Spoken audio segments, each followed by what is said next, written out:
नागरी लिपि के प्रवर्तक आचार्य विनोबा भावे का भारत की महान विभूतियों में अग्रणी स्थान है।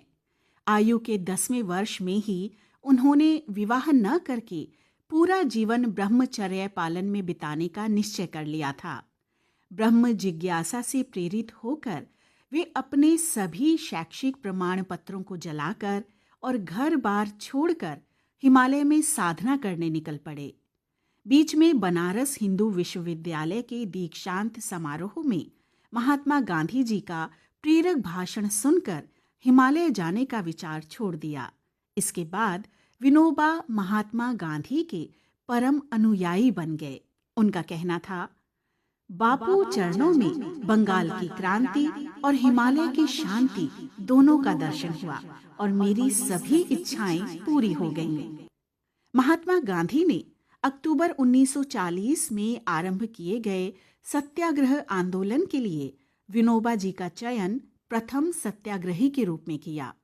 पहले सत्याग्रही के रूप में विनोबा के चयन पर गांधी जी का कहना था, विनोबा जी की विद्वता साबरमती आश्रम में झाड़ू लगाने से लेकर खाना पकाने तक के सभी कार्यकलापों में सक्रिय रूप से भाग लेने में प्रदर्शित होती है। आचार्य विनोबा भावे एक निष्काम कर्मयोगी थे। सही अर्थों में वे गांधी जी के सच्चे उत्तराधिकारी थे।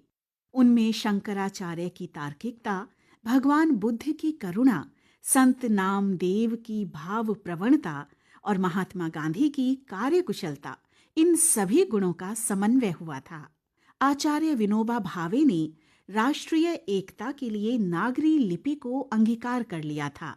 उनका कहना था, हमने ग्राम दान में और भूमि दान में लगभग 14 वर्ष लगाए, काफी काम किया।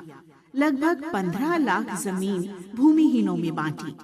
ये हम लोगों की महिमा है, परंतु 50 साल बाद जमीन के टुकड़े हो जाएंगे, जनसंख्या और बढ़ेगी।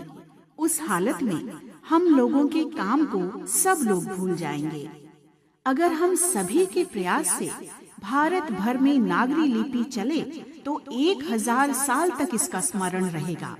सभी लोग कहेंगे कि भारत की एकता के लिए सर्वोदय के सैनिकों ने महान कार्य किया। ऐसी उनकी प्रतिष्ठा होगी। आचार्य विनोबा भावे ने राष्ट्रीय एकता के लिए भारत की सभी भाषाओं के लिए नागरी लिपि अपनाने का आह्वान किया। उन्होंने कहा था, यदि हम सारे देश के लिए नागरी लिपि अपना लें तो हमारा देश बहुत मजबूत हो जाएगा। विनोबा ने पवनार आश्रम में गांधी स्मारक निधि की एक बैठक में राष्ट्रीय एकता हेतु नागरी लिपि के प्रचार प्रसार के लिए एक संस्था नागरी लिपि परिषद की स्थापना कराई। नागरी लिपि परिषद आचार्य विनोबा भावे की जयंती 11 सितंबर को प्रतिवर्ष नागरी दिवस के रूप में मनाती है।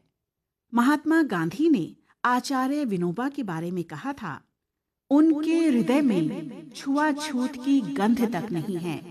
सांप्रदायिक एकता में उनका उतना ही विश्वास है जितना कि मेरा। उनका कहना था, जिस प्रांत का हम अन्न खाते हैं उस प्रांत की भाषा न सीखें तो वो प्रांत द्रोह माना जाएगा। मानव समाज को सुधारने के लिए आचार्य विनोबा भावे ने जो अथक प्रयास किए, उनके आधार पर उन्हें एक विश्व मानव माना जा सकता है। आचार्य विनोबा भावे युग पुरुष थे।